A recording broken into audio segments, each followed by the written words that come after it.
13. söz. Bismillahirrahmanirrahim. وَنُنَزِّلُ مِنَ الْقُرْآنِ مَا هُوَ شِفَاءٌ وَرَحْمَةٌ لِلْمُؤْمِنِينَ وَمَا عَلَّمْنَاهُ الشِّعْرَ وَمَا يَنْبَغِي لَهُ. Kur'an-ı Hakim ile felsefe ulumunun mahsulü hikmetlerini, ders-i ibretlerini, derece-i ilimlerini müvazene etmek istersen, şu gelecek sözlere dikkat et. İşte, Kur'an-ı Mucizül Beyan'ın, bütün kainattaki adiyat namiyle yad olunan, harikulade ve birer mucize-i kudret olan mevcudat üstündeki adet ve ülfet perdesini keskin beyanatıyla yırtıp, o hakaik-i acibeyi zişura açıp, nazar-ı ibretlerini celbedip, ukule tükenmez bir hazine-i ulûm açar. Felsefe hikmeti ise, bütün harikulade olan mucizat-ı kudreti, adet perdesi içinde saklayıp, cahilane ve lakaydane üstünde geçer. Yalnız harikuladelikten düşen ve intizam-ı hilkatten huruc eden ve kemal-i fıtrattan sukut eden nadir fertleri nazara dikkate arz eder, onları birer ibretli hikmet diye zişura takdim eder. Mesela, en cami bir mucize-i kudret olan insanın hilkatini adi deyip lakaytlıkla bakar, fakat insanın kemali hilkatinden huruc etmiş, 3 ayaklı yahut 2 başlı bir insanı bir velvele-i istirapla nazar-ı ibrete teşhir eder. Mesela, en latif ve umumi bir mucize-i rahmet olan bütün yavruların hazine-i gaybtan muntazam iaşelerini adi görüp, küfran perdesini üstüne çeker, fakat intizamdan şuzuz etmiş, kabilesinden cüda olmuş, yalnız olarak gurbete düşmüş, denizin altında olan bir böceğin bir yeşil yaprakla iaşesini görür, ondan tecelli eden lütuf ve keremle hazır balıkçıları ağlatmak ister. Haşiye, Amerika'da aynen bu vaka olmuştur. İşte Kur'an-ı Kerim'in ilim ve hikmet ve marifeti ilahiye cihetiyle servet ve gınası ve felsefenin ilim ve ibret ve marifeti sani cihetindeki fakr ve iflasını gör, ibret al. İşte bu sırdandır ki, Kur'an-ı Hakim, nihayetsiz parlak, yüksek hakikatları cami olduğundan, şiirin hayalatından müstanidir. Evet, Kur'an-ı Mucizül Beyan'ın icaz derecesindeki kemal-i nizam ve intizamı ve kitab-ı kainattaki intizamat-ı sanatı, muntazam üslupları ile tefsir ettikleri halde, manzum olmadığının diğer bir sebebi de budur ki, ayetlerinin her bir necmi, vezin kaydı altına girmeyip, ta ekser ayetlere bir nevi merkez olsun ve kardeşi olsun ve mabeyinlerinde mevcut münasebet-i maneviyeye rabıta olmak için, o daire-i muhita içindeki ayetlere birer hatt-ı münasebet teşkil etsin. Güya serbest her bir ayetin, ekser ayetlere bakar birer gözü, müteveccih birer yüzü var. Kur'an içinde binler Kur'an bulunur ki, her bir meşrep sahibine birisini verir. Nasıl ki, 25. sözde beyan edildiği gibi, Sure-i İhlas içinde 36 Sure-i İhlas miktarınca, her biri zil-ecniha olan 6 cümlenin terkibatından müteşekkil bir hazine-i ilmi tevhid bulunur ve tazammun ediyor. Evet, nasıl ki semada olan intizamsız yıldızların sureten ademi intizamı cihetiyle her bir yıldız, kayıt altına girmeyip her birisi ekser yıldızlara bir nevi merkez olarak, daire-i muhitasındaki birer birer her bir yıldıza mevcudat beynindeki nispeti hafiyeye işaret olarak birer hatt-ı münasebet uzatıyor. Güya her bir tek yıldız, necmi ayet gibi umum yıldızlara bakar birer gözü, müteveccih birer yüzü vardır. İşte intizamsızlık içinde kemal-i intizamı gör, ibret al. وَمَا عَلَّمْنَاهُ الشِّعْرَ وَمَا يَنْبَغِي لَهُ'nun bir sırrını bil. Hem ayeti وَمَا يَنْبَغِي ile sırrını da bununla anla ki, şiirin şe'ni, küçük ve sönük hakikatları, büyük ve parlak hayallerle süslendirip beğendirmek ister. Halbuki Kur'an'ın hakikatları, o kadar büyük, âli, parlak ve revnaktardır ki, en büyük ve parlak hayal, o hakikatlara nispet edilse, gayet küçük ve sönük kalır. Mesela, يَوْمَ نَطْوِ السَّمَاءَ كَطَيِّ السِّجِلِّ لِلْكُتُبِ يُوشِ اللَّيْلَ النَّهَارَ يَطْلُبُهُ حَثِيثًا. İn kânet illâ sayhaten vâhide fe izâhum cemî'un ledeynâ muhdarûn gibi hadsiz hakikatları buna şahittir. Kur'an'ın her bir ayeti birer necmi sakıp gibi icaz ve hidayet nurunu neşr ile küfrün zulümatını nasıl dağıttığını görmek, zevk etmek istersen, kendini o asr-ı cahiliyette ve o sahra-i bedeviyette farz et ki, her şey zulmeti cehil ve gaflet altında perde-i cumudu tabiata sarılmış olduğu bir anda, birden Kur'an'ın lisan-ı ulviyesinden yusebbihu lillahi ma fi's semavati ve ma fi'l ardil melikil kuddusil azizil hakim gibi ayetleri işit. Bak, o ölmüş veya yatmış mevcudat-ı alem, yusebbihu sadasıyla işitenlerin zihninde nasıl diriliyorlar, hüşyar oluyorlar, kıyam edip zikir ediyorlar.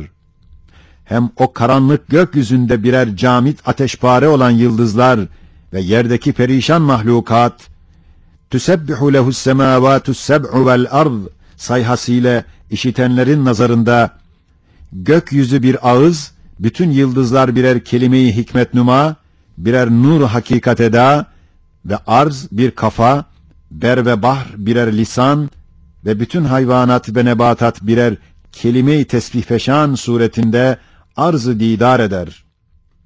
Yoksa bu zamandan ta o zamana bakmakla mezkür zevkin dekaykını göremezsin. Evet, o zamandan beri nurunu neşreden ve mürûr zaman ile ulûm-u mütearife hükmüne geçen ve sair neyyirat-ı İslamiye ile parlayan ve Kur'an'ın güneşiyle gündüz rengini alan bir vaziyet ile yahut sathi ve basit bir perde-i ülfetle baksan, elbette her bir ayetin ne kadar tatlı bir zemzeme-i icaz içinde ne çeşit zulümatı dağıttığını hakkıyla göremezsin ve birçok enva icazı içinde bu nevi icazını zevk edemezsin. Kur'an-ı Mucizül Beyan'ın en yüksek bir derece-i icazına bakmak istersen, şu temsili dinle, bak şöyle ki, gayet yüksek ve garip ve gayetle yayılmış acip bir ağaç farz edelim ki, o ağaç bir perde-i gayb altında, bir tabakayı mesturiyet içinde saklanmış. Malumdur ki, bir ağacın, insanın azaları gibi, onun dalları, meyveleri, yaprakları, çiçekleri gibi, bütün uzuvları arasında bir münasebet, bir tenasüp, bir müvazenet lazımdır. Her bir cüz'ü, o ağacın mahiyetine göre bir şekil alır, bir suret verilir. İşte hiç görünmeyen ve halen görünmüyor, o ağaca dair biri çıksa, bir perde üstünde, onun her bir azasına mukabil birer resim çekse, birer hudut çizse, dalından meyveye, meyveden yaprağa, bir tenasüple bir suret tersim etse ve birbirinden nihayetsiz uzak mebde ve müntehasının ortasında uzuvlarının aynı şekil ve suretini gösterecek muvafık tersimatla doldursa, elbette şüphe kalmaz ki o ressam o gaybi ağacı gayb aşina nazarıyla görür, ihata eder, sonra tasvir eder. Aynen onun gibi Kur'an-ı Mucizül Beyan'ın dahi hakikat-ı mümkinata dair ki o hakikat dünyanın iptidasından tut ta ahiretin en nihayetine kadar uzanmış ve ferşten arşa ve zerreden şemse kadar yayılmış olan şecere-i hilkatin hakikatine dair beyanat-ı furkaniyesi o kadar tenasübü muhafaza etmiş ve her bir uzva ve meyveye layık birer suret vermiştir ki, bütün muhakkikler nihayeti tahkikinde Kur'an'ın tasvirine maşallah, barekallah deyip, tılsım-ı kainatı ve muamma-i hilkatı keşf ve fetheden yalnız sensin ey Kur'an-ı Hakim demişler. وَلِلَّهِ الْمَثَلُ الْاَعْلَى temsilde kusur yok. Esma ve sıfat-ı ilahiyeyi, şuun ve ef'al-i Rabbaniyeyi bir şecere-i Tuğba-i Nur hükmünde temsil edelim ki, o şecere-i Nuraniye'nin daire-i azameti ezelden ebede uzanıp gidiyor. Hudud-u kibriyası gayri mütenayi fezai ıtlakta yayılıp ihata ediyor. Hudud-u icraatı yahulu beynel mar'i ve kalbih falikul habbi ven neva huvellezî yusavvirukum fil erhami keyfe yeşâ hududundan tut ta وَالسَّمَاوَاتُ مَطْبِيَّاتٌ بِيَمِينِهِ خَلَقَ السَّمَاوَاتِ وَالْأَرْضَ فِي 6 اَيَّامٍ وَسَخَّرَ الشَّمْسَ وَالْقَمَرَ hududuna kadar uzanmış, o hakikat-ı nuraniyeyi bütün dal ve budaklarıyla, gayat ve meyveleriyle o kadar tenasüple ve birbirine uygun, birbirine layık, birbirini kırmayacak, birbirinin hükmünü bozmayacak, birbirinden tevahhuş etmeyecek bir surette o hakaiki esma ve sıfatı ve şuun ve ef'ali beyan etmiştir ki, bütün ehli keşf ve hakikat ve daire-i melekûtta cevelan eden bütün ashab-ı irfan ve hikmet, o beyanat-ı furkaniyeye karşı Sübhanallah deyip, ne kadar doğru, ne kadar mutabık, ne kadar güzel, ne kadar layık diyerek tasdik ediyorlar. Mesela, bütün daire-i imkan ve daire-i vücuba bakan, hem o iki şecere-i azimenin bir tek dalı hükmünde olan imanın erkan-ı sittesi ve o erkanın bütün dal ve budakları, ta en ince meyve ve çiçekler aralarında o kadar bir tenasüp gözetilerek tasvir eder ve o derece bir muvazenet suretinde tarif eder ve o mertebe bir tenasüp tarzında izhar eder ki, aklı beşer idrakinden aciz ve hüsnüne hayran kalır. Ve o iman dalının bir budağı hükmünde olan İslamiyet'in erkan-ı hamsesi aralarında ve o erkanın ta en ince teferruatı ve en küçük adabı ve en uzak gayatı ve en derin hikemiyatı ve en cüz'i semeratına varıncaya kadar aralarında hüsnü tenasüp ve kemal-i münasebet ve tam bir müvazenet muhafaza edildiğine delil, o Kur'an-ı Câmi'in nusus ve vücuhundan ve işaret ve rumuzundan çıkan şeriat-ı kübra-i İslamiye'nin kemal-i intizamı ve müvazeneti ve hüsnü tenasübü ve resaneti, cerhedilmez bir şahid-i adil, şüphe getirmez bir bürhan-ı katıdır. Demek oluyor ki, beyanat-ı Kur'aniye, beşerin ilmi cüz'isine, bahusus bir ümminin ilmine müstenit olamaz. Belki bir ilmi muhite istinat ediyor ve cemi eşyayı birden görebilir, ezel ebed ortasında bütün hakaiki bir anda müşahede eder bir zatın kelamıdır. Elhamdülillahillezî enzele alâ abdihil kitâbe ve lem yec'allehu iveca. Bu hakikata işaret eder.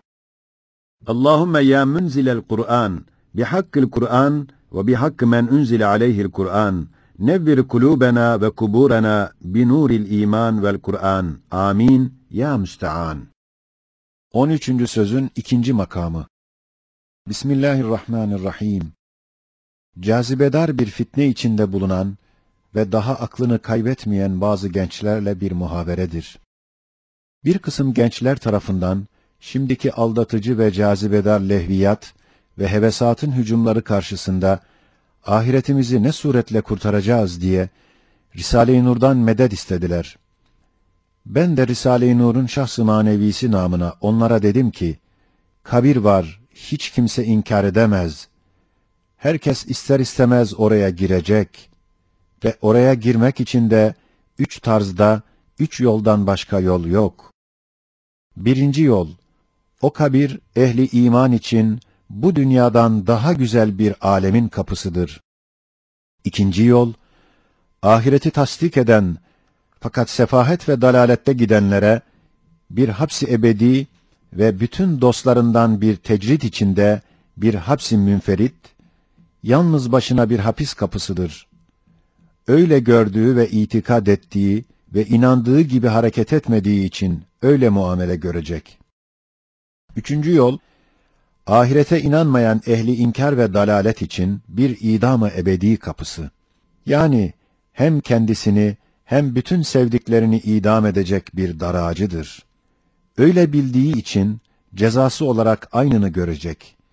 Bu 2 şık bedihidir. Delil istemiyor, göz ile görünür. Madem ecel gizlidir, her vakit ölüm başını kesmek için gelebiliyor ve genç ihtiyar farkı yoktur. Elbette daima gözü önünde öyle büyük dehşetli bir mesele karşısında biçare insan, o idam-ı ebedi, o dipsiz, nihayetsiz hapsi münferitten kurtulmak çaresini aramak ve kabir kapısını bir alemi bakiye, bir saadet-i ebediyeye ve alemi nura açılan bir kapıya kendi hakkında çevirmek hadisesi, o insanın dünya kadar büyük bir meselesidir. Bu kat'î hakikat, bu üç yol ile bulunduğunda ve bu üç yolun da mezkür üç hakikat ile olacağını ihbar eden 124 bin muhbir-i sadık, ellerinde nişane-i tasdik olan mucizeler bulunan enbiyalar ve o enbiyaların haber verdikleri aynı haberleri keşf ve zevk ve şuhud ile tasdik eden ve imza basan 124 milyon evliyanın aynı hakikate şehadetleri ve haddü hesaba gelmeyen muhakkiklerin kat'î delilleriyle o enbiya ve evliyanın verdikleri aynı haberleri aklen ilmel yakîn derecesinde ispat ettikleri, onlardan birisi Risale-i Nur'dur, meydandadır. Ve 99 ihtimali kat'î ile idam ve zindan-ı ebediden kurtulmak ve o yolu saadet-i ebediyeye çevirmek yalnız iman ve itaat iledir diye ittifaken haber veriyorlar. Acaba 101 ihtimali helaket bulunan bir tehlike yolunda gitmemek için bir tek muhbirin sözü nazara alınsa ve onun sözünü dinlemeyip o yolda giden adamın endişe-i helaketten gelen elem-i manevi onun yemek iştihasını kaçırdığı halde, böyle yüz binler sadık ve musaddak muhbirlerin %100 ihtimal ile dalalet ve sefahet, göz önündeki kabir daracına ve ebedi hapsi münferidine kat'î sebep olduğunu ve iman, ubudiyet, %100 ihtimal ile o daracını kaldırıp, o hapsi münferidi kapatıp, şu göz önündeki kabri bir hazine-i ebediyeye, bir saray-ı saadete açılan bir kapıya çeviriyor diye ihbar eden ve emarelerini ve asarlarını gösterdikleri halde, bu acip ve garip ve dehşetli ve azametli mesele karşısında bulunan biçare insan ve bahusus Müslüman, eğer iman ve ubudiyeti olmazsa, bütün dünya saltanatı ve lezzeti bir tek insana verilse, acaba o göz önündeki, her vakit oraya çağrılmasına nöbetini bekleyen bir insana verdiği o endişeden gelen elim elemi kaldırabilir mi? Sizden soruyorum. Madem ihtiyarlık, hastalık, musibet ve her tarafta vefiyatlar o dehşetli elemi deşiyorlar ve ihtar ediyorlar, elbette o ehli dalalet ve sefahet 100.000 lezzeti ve zevki alsa da yine o manevi bir cehennem kalbinde yaşar ve yakar. Fakat pek kalın gaflet sersemliği muvakkaten hissettirmez. Madem ehli iman ve taat göz önünde gördüğü kabri bir hazine-i ebediyeye, bir saadet-i layezaliye, kendisi hakkında bir kapı olduğunu ve o ezeli mukadderat piyangosundan milyarlar altın ve elmasları kazandıracak bir bilet dahi iman vesikasıyla ona çıkmış, her vakit gel biletini al diye beklemesinden derin, esaslı, hakiki lezzet ve zevk-i manevi öyle bir lezzettir ki, eğer tecessüm etse ve o çekirdek bir ağaç olsa, o adama hususi bir cennet hükmüne geçtiği halde, o zevk ve lezzeti azimeyi terk edip, gençlik saikasıyla o hadsiz elemler ile alude, zehirli bir bala benzeyen, sefihane ve heveskerane, muvakkat bir lezzeti gayri meşruayı ihtiyar eden, hayvandan 100 derece aşağı düşer. Ecnebi dinsizleri gibi de olamaz. Çünkü onlar, peygamberi inkar etseler, diğerlerini tanıyabilirler. Peygamberleri bilmeseler de Allah'ı tanıyabilirler. Allah'ı bilmeseler de kemalata medar olacak bazı güzel hasletler bulunabilir. Fakat bir Müslüman hem enbiyayı, hem Rabbini, hem bütün kemalatı Muhammed-i Arabi aleyhissalatu vesselam vasıtasıyla biliyor. Onun terbiyesini bırakan ve zincirinden çıkan daha hiçbir peygamberi aleyhisselam tanımaz ve Allah'ı da tanımaz.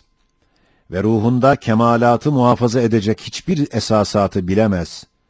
Çünkü peygamberlerin en ahiri ve en büyükleri ve dini ve daveti umum nev'i beşere baktığı için ve mucizatça ve dince umuma faik ve bütün nev'i beşere bütün hakaikte üstatlık edip 14 asırda parlak bir surette ispat eden ve nev'i beşerin medar iftiharı bir zatın terbiye esasiyelerini ve usulü dinini terk eden elbette hiçbir cihette bir nur, bir kemal bulamaz.